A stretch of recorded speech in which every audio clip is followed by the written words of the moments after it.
So good evening, everyone, and welcome to our weekly Torah studies class for the Torah portion of Vayikra. Now, quite often when it comes to a Torah class, we get right into the middle of a Torah portion, into a juicy story, right into the meat and potatoes, back and forth. But today, we are only going to get to the first word of the Parsha.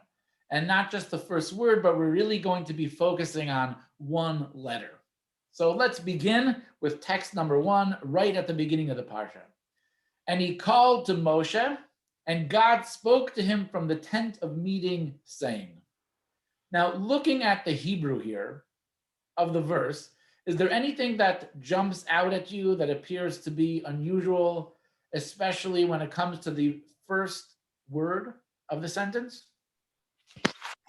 The word Vayikra with a small aleph. That is correct, Andrew. If you look at the word Vayikra, the very first word, the aleph is small, right? The aleph is tiny. If you look into a Torah scroll, right, you'll notice quite clearly that the aleph is very purposely and deliberately written small. And this is the Jewish tradition. Every Torah going back thousands of years has this letter small. Now, why? Why would the letter be small? Many commentaries ask the question, and most of the answers share a common theme, which this is text number 2 from Rabbi Avraham Saba from the Tsar Hamor of Vayikra. So a little background. He was born in the year 1440. He passed away in the year 1508.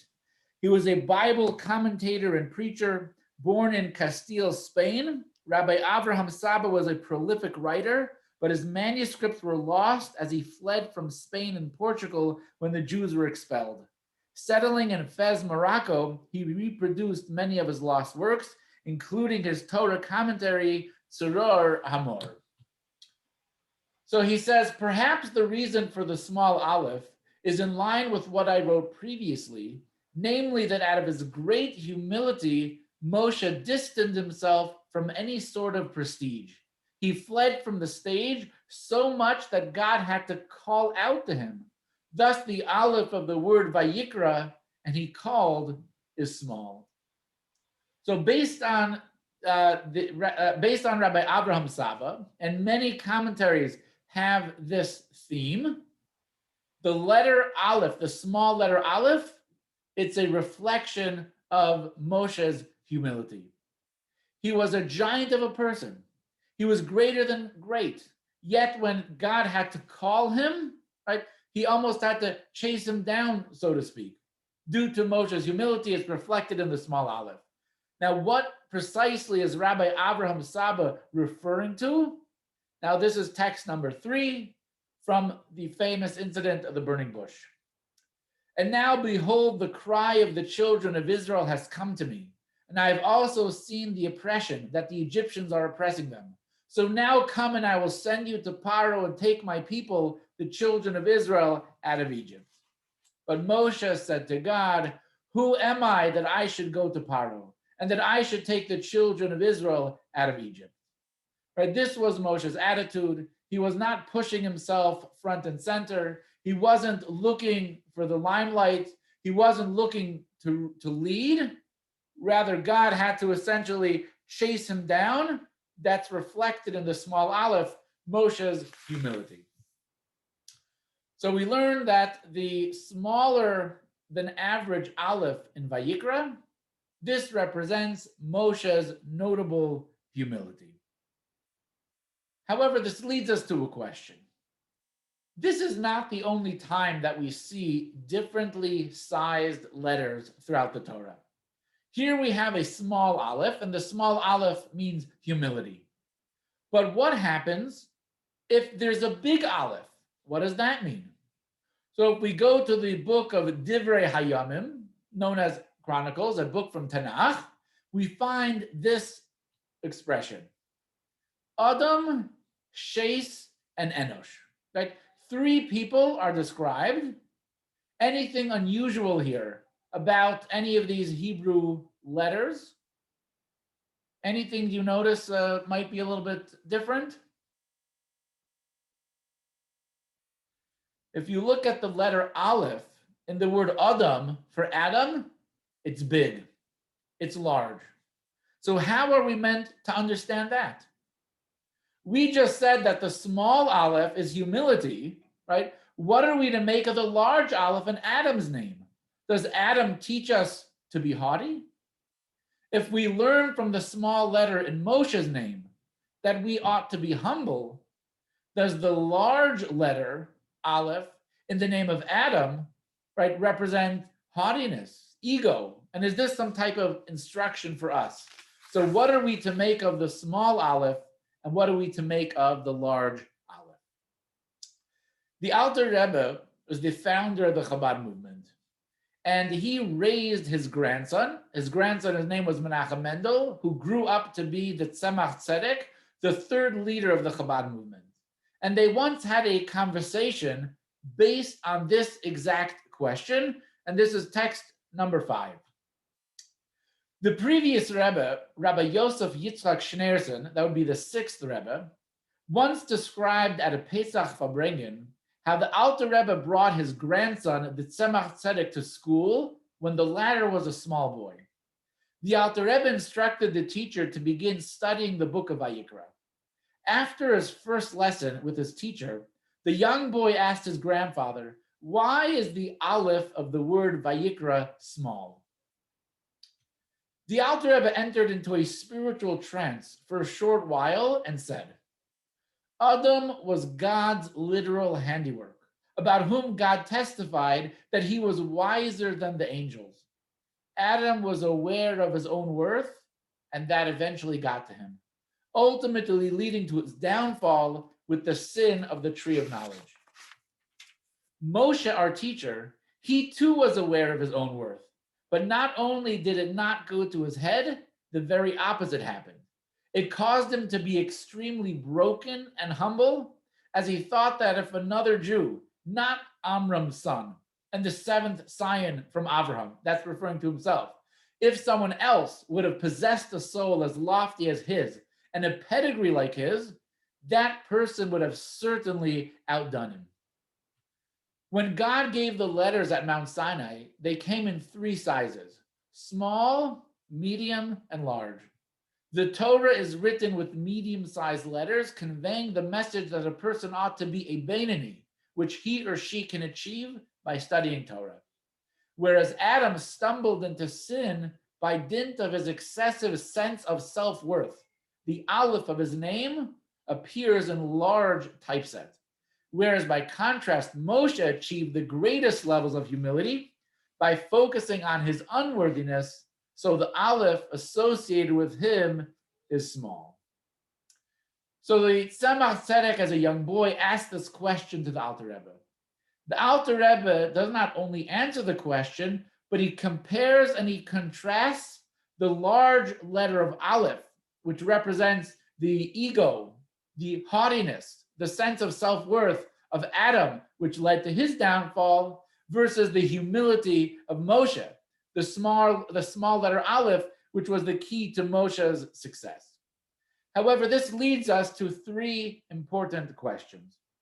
Question number 1, the Alter Rebbe is approached by his grandson, the Tzemach Tzedek, to explain the small letter Aleph.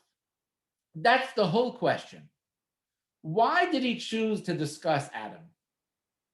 The Tzemach Tzedek, as the child, did not bring up the fact that in Adam's name it's a big Aleph. He didn't mention it. He simply wanted to know the significance of the small letter Aleph in Moshe's name. Why did the Alter Rebbe bring up the large letter of Adam, which is not the question that the Tzemach asked? In addition to that, the Tzemach Tzedek was a young child, and this was his first day in school. First day. He was not familiar with the verse in the book of Vayikra. How much more so, he would not have been familiar with the verse about Adam, which appears much later in Tanakh in the book of Divrei Hayamim. So it's not like the Tzemach Tzedek had a vantage point for which he could even appreciate the question. So why did the Alter Rebbe bring up a large letter of Adam that, number 1, the Tzemach Tzedek did not ask about, And number two, it's about a verse that the Tzemach Tzedek didn't know and wasn't familiar with as he was a young child. And question number three, why would the Alter Rebbe choose a disparaging interpretation instead of a positive one when talking to the Tzemach Tzedek?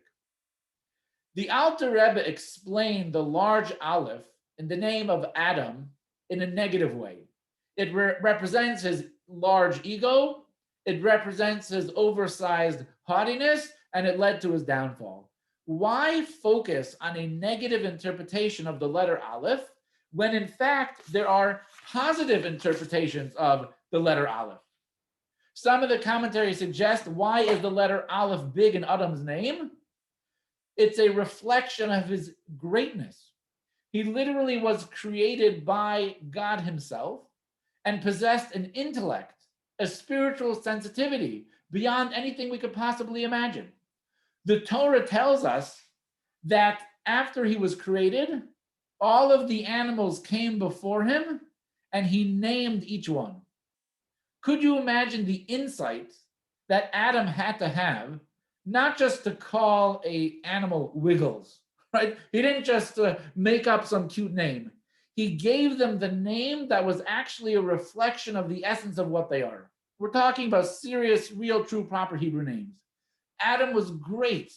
He was huge. He was big. Therefore, the letter Aleph was big. Why did the Alter Rebbe choose a more critical and more negative interpretation?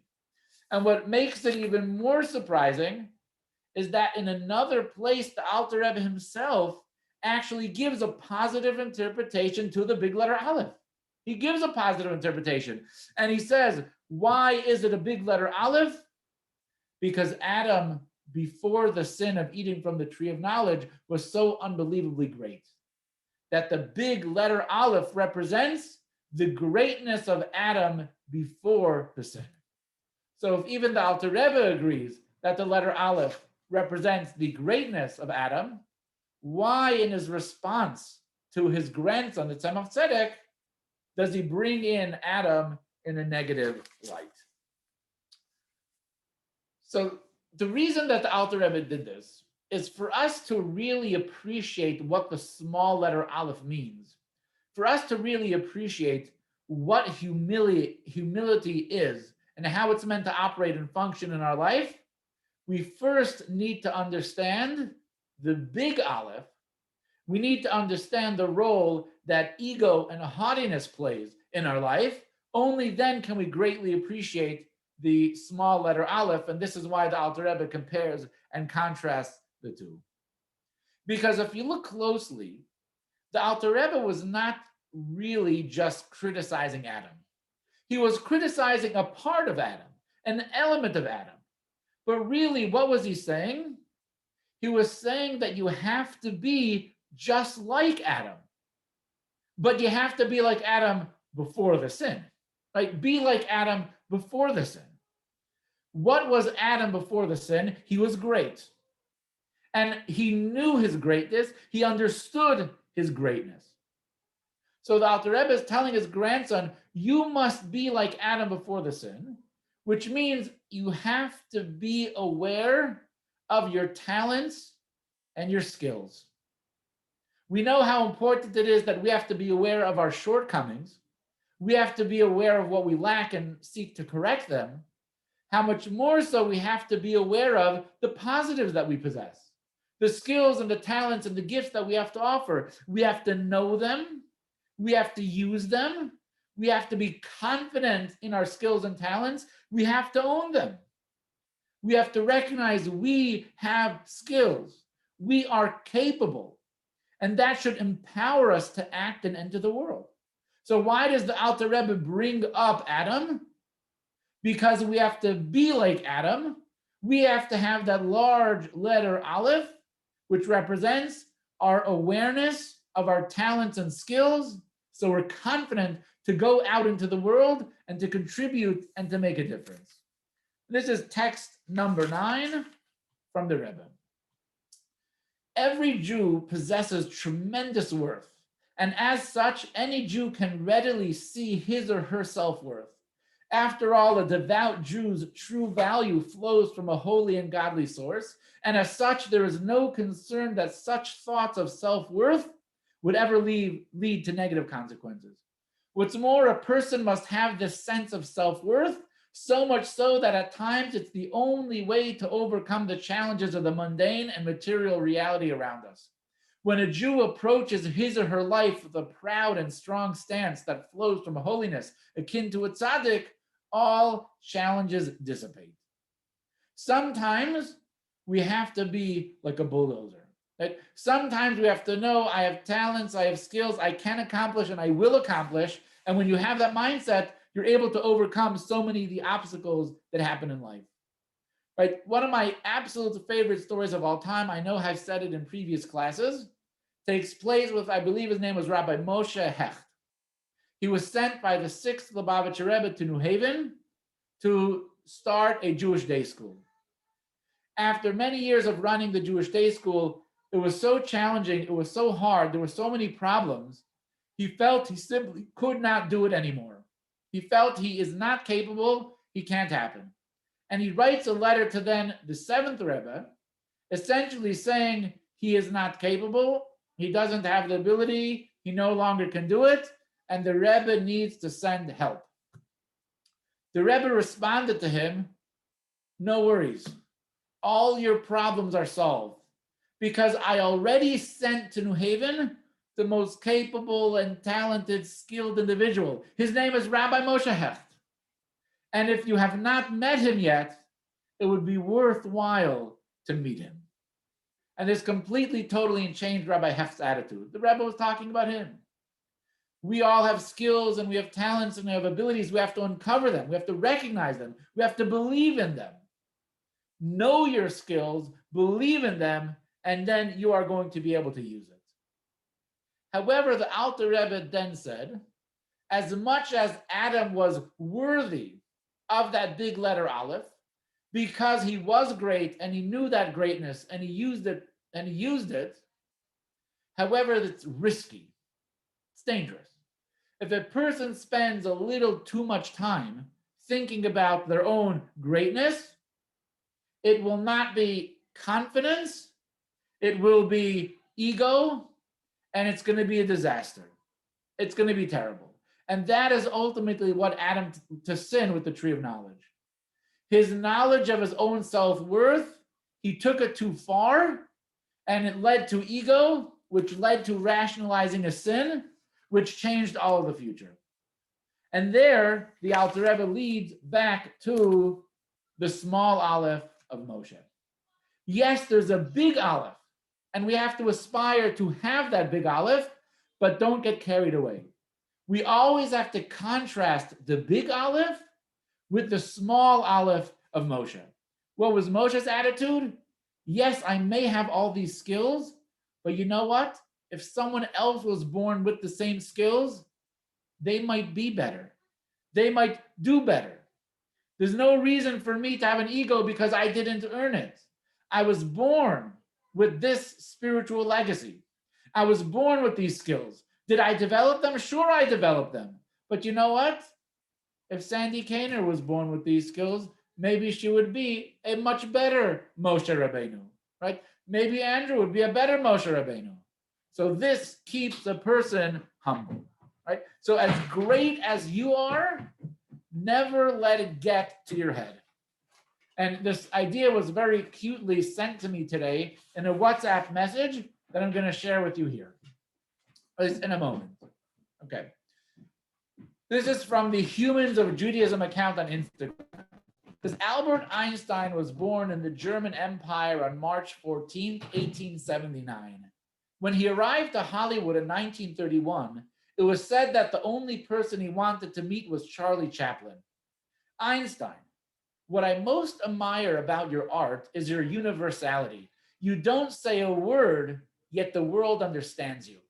Chaplin, true, but your glory is even greater. The whole world admires you, even though they don't understand the word of what you say, right? So it's a classic exchange, right? Hopefully it's a true story, but it's a fabulous classic exchange where a person can be on a high, right, with their own ego, and was able to be brought down back to this world a little bit. Let's go to text number 10. While in a state of holy pride and being cognizant of our own self-worth, we must be vigilant that our personal egos never get involved. Not only must we be aware of our own shortcomings, we must go to the opposite extreme, a radical sense of humility and selflessness. It is here that we see Moshe's tremendous humility, so much so that it served as the antidote to the sin of the tree of knowledge. According to tradition, the stain of the primeval sin was removed at Mount Torah when Moshe received the Torah at Mount Sinai. Moshe wasn't just a humble person, he was the most humble man on the face of the earth. He would measure himself up against every other person and conclude, if that person would have my qualities, he or she would have certainly surpassed me. So Moshe had the confidence in his own abilities and awareness, which is why he marched into the palace in Egypt and he stood in front of Paro and he said, let my people go. And he did this for 10 plagues and he argued with him back and forth. Yet at the same time, he had that small letter Aleph. He had the humility that made sure that he did not allow his ego to ruin and destroy the mission that ultimately he was sent for. So with this, we have a new definition of humility. Humility doesn't mean you allow people to step on you. Humility doesn't mean I'm a pushover, I don't talk, I don't say anything, I don't do anything. No. Humility means it's not about me, it's not about my ego. I can be as big as necessary. I can have the largest letter Aleph. I can be strong and mighty and confident and out there and do things. But it's not about me, because me is a small Aleph. My skills and talents is the big Aleph of Adam, but me, that's the small Aleph of Moshe. Combine the two together, then we're in business. And Jewish tradition, in fact, teaches us that every single one of us has within us a spark of Adam and a spark of Moshe. Adam being the very first human being that we are descended from. We are all descended from him. Therefore, we all have a piece of Adam within us. We all have the ability to express and display our skills and talents in a confident way. But we also have a spark of Moshe, right? The one who led us out of Egypt, the ultimate shepherd of faith, the one who brought us the Torah. We have that element in us as well.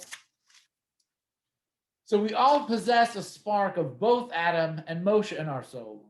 As such, we must blend their two approaches to achieve a courageous humility. So what does this mean on a practical level? So I love sports, and I always try to relate to things and bring sports into things because it's a realm that I can really appreciate. So I want to share with you a quote from Clayton Kershaw, right? Pitcher for the Los Angeles Dodgers, superstar, Cy Young Award winner, World Series. I mean, really an incredible talent.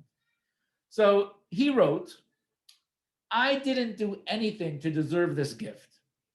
He said, God gave me an ability to throw a baseball. He chose me for a reason, and I want to honor him with that. That's so beautiful. That's so powerful. He fully knows his talents. And he gets up there on the mound, and he throws his shutouts and strike people out, and he's confident, and I'm sure he demands his $30-40 million a year that he earns. But it doesn't go to his head. It's not about ego. He says, I didn't do anything to deserve these gifts. God gave me the ability to do this. There must be a purpose. There must be something that I could accomplish. There must be a way to utilize my gifts, my talents, my fame for something better. He continues, you can't control the talents he gives you, no doubt about that. But you can control the effort you put forth with those talents. So we have to recognize that God gave us all gifts. Every single one of us has a gift and a talent. It doesn't have to be the ability to throw a 100-mile-an-hour fastball, right? It could be you have an ability with the camera. right? You have the ability to take pictures, capture moments, and share that with other people. Right? Whatever the skill and the talent that you possess, if you actually look at it, God did give you a gift. Know it, embrace it, and use it. But with the humility that you know that God gave it to you for a purpose, and make sure to bring joy and happiness to other people's lives. So we have to make sure to have the strength and the confidence of Adam, together with the humility of Moshe, and then we're going to be able to get things done in the most helpful and the most productive way. All right, thank you so much for joining us. I will shut the recording and we'll be able to do a little question and answer and discussion.